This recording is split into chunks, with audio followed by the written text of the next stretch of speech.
Here's some facts about Ruth Bader Ginsburg and the Supreme Court that are basically redacted, not talked about in your mainstream media, or manipulated in your mainstream media for good reason. Now, I'm not going to delegitimize Ruth Bader Ginsburg's legacy. She made a lot of important votes that the country has needed at various times. A lot of them, a lot of important votes. So I'm not saying she didn't, but let's first of all remember that the women's rights movement was large scale. It was not just Ruth Bader Ginsburg. It is masses of people, thousands, millions standing up for these rights. And that's when the Supreme Court reacts to a sentiment in the country, to the writing on the wall that things need to change. The same happened with gay marriage, where the Supreme Court, if you'd had that same decision 10, 20 years before, would not have voted to allow gay marriage. It had to do with massive movements across the country. And so that's where the power really lies. The Supreme Court is a response to those kind of movements. And I think that's an important distinction that a lot of people are not making. A lot of people are saying Ruth Bader Ginsburg has died, therefore all is lost. Any advancement in society that's happened since she was born is over. That is not the way to view it, and I think that's incorrect. Now, this is not to say that Trump is not going to try and put some fucking awful, sniveling, snake oil salesman villain in as the next Supreme Court justice. But again, there are some things that people are not talking about, not thinking about, that are very important.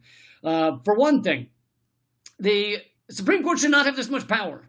They have the amount of power they have is because a lot of it is because the Congress has completely just let go of their power. A combination of gridlock and a two-party show system that's a complete fraud, and not serving the people of America has put more power in the hands of the Supreme Court. On top of that, the Supreme Court should also not be for life. The fact that it is a lifetime appointment is fucking ridiculous. I mean, that idea was first put into law when people lived to like 50. If they were lucky and if they never had a drink, they lived to 50. That was like the old grandpa on the stoop who, like kids, would walk up and hear him regale them of tales of ancient eons ago. That guy was 43. Okay, when back in the day. This was a time when people did not live to fucking 90 years old on a regular basis. There is no reason that the Supreme Court should be for life. Let's just get that out of the way. Also, and by the way, please share this video as you're watching so that we can get some more people over here. But also, it's completely undemocratic. The idea that we have this wonderful, noble democracy here in America, and yet the highest court in the land is unelected, and the people have no say in it, and it is for life. Does that not raise any eyebrows? No one's concerned that this is like the least democratic system you could ever fucking have? Maybe that's what we should talk about every time one of these justices dies, and then we have this crazy fight across America as to who the next justice will be, and everyone tries to vote shame everyone else. You have to vote for Biden because the Supreme Court, or you have to vote for the right wing, you have to vote for Trump whether you hate him or not because of the Supreme Court. Every time we have those discussions, really the discussion should be, why the fuck did the Supreme Court end up this way? And we need to fucking change it if we actually want to have any form of slight democracy or even representative democracy in this country. So that's another point that you don't hear on a lot of your mainstream media. And I think this next point might be the most important as people are losing their goddamn minds. I mean, there are people in bunkers right now with baked beans and firearms because Ruth Bader Ginsburg died. Now, you probably should be in a bunker with the baked beans and firearms, but for separate reasons altogether. But in terms of the difference between whoever fucking awful human being that Trump puts into that position or whatever, quasi-awful human being that a Biden or Obama or whatever would have nominated. Something you never heard mentioned is that Merrick Garland, the guy who did not get into the Supreme Court that Obama nominated, because remember, the Republicans held off Obama from being able to pass a Supreme Court justice during his final, whatever it was, 6 months in office. And they, it was complete ridiculous situation. But Obama put forward Merrick Garland. The Republicans did not let it go through, so therefore Garland is not on the Supreme Court right now. Once the Republican got into office, they put forward Kavanaugh, right? Brett Kavanaugh. Trump did that, another pretty awful human being.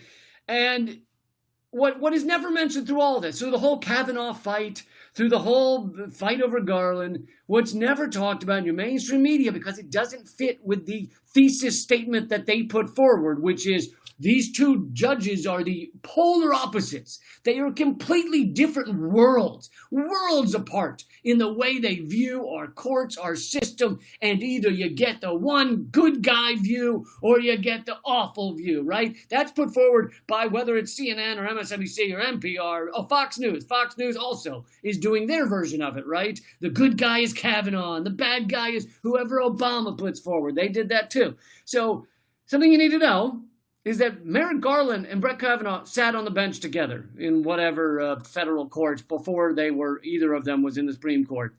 And they voted together 91% of the time. 91%. Because that is the amount that people that are at the level, judges that are at the level that they could even be considered for the Supreme Court, that is the amount they vote together. Because they're voting on a corrupt, unfettered capitalist system, and they wouldn't generally be a judge if they weren't in agreement of that system. They would not be one of the higher level judges. They're not going to make the short list for the Supreme Court unless they agree with all of that. So there is a reason that Merrick Garland and Brett Kavanaugh voted together 91% of the time. Because that's how much they agree, okay? That it is 9% that we're really arguing over. Now, again, I'm not saying that there's never been a vote in the Supreme Court where it was 5-4, and the 4, in my opinion, or whoever's opinion, were the fucking right ones, and the 5 were the wrong ones, and if we just had it 5-4 the other way, it would have made all the difference. I get there are votes like that. But in terms of these judges that are put forward as next Supreme Court justices, they're not as different as a lot of people claim. They're not night and day.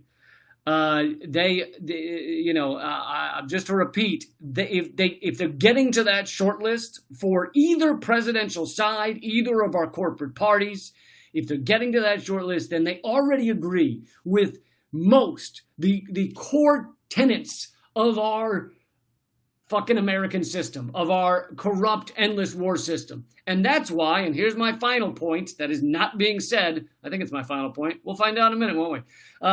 Here's my final point about what's not being said in your mainstream media, is that the Supreme Court, yes, some important decisions. I'm glad gay marriage is legal, but I'm glad Roe v. Wade happened, but they are not, they're not addressing most of the core issues of this country. When was the last time the Supreme Court stood up, truly and forcefully in the face of the national security state, stood up against endless war, the endless war crimes committed by our country, stood up against the unfettered, endless greed of Wall Street, exploiting everybody? The Supreme Court, either you could argue, oh, well, that's not their jurisdiction, that's not really their job to do that, in which case, okay, then that means they don't matter in 90% of the core issues. Or you could argue, well, yeah, they have failed to do that. They have failed to stand up against those things, in which case you're saying that they agree with all those things. They agree with unfettered greed on Wall Street and the exploitation of the average American worker and the hundreds of millions of lives that have either been destroyed or uprooted around the world by our U.S. military over the past many decades. Either they are not important in those decisions or they agree with them. You get to decide which it is. Either one does not speak good things for the Supreme Court. So all of this, everything I've said, I believe, over these past few minutes, I think it's 5 facts, are completely unmentionable on your mainstream media.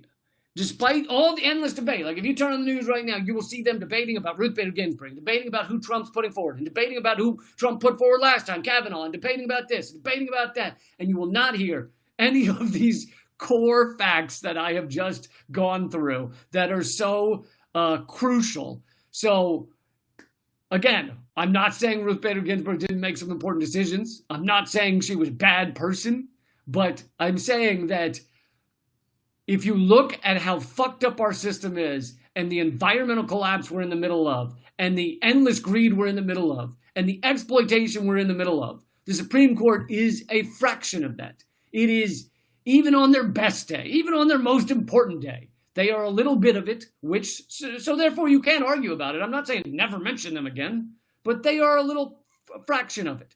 And most of the time, they're siding on the side of the national security state and the war state and the unfettered corporate destruction. If you look at Citizens United and so many other decisions, that's where they are, and that's where they've been for years. This is nothing new, and so.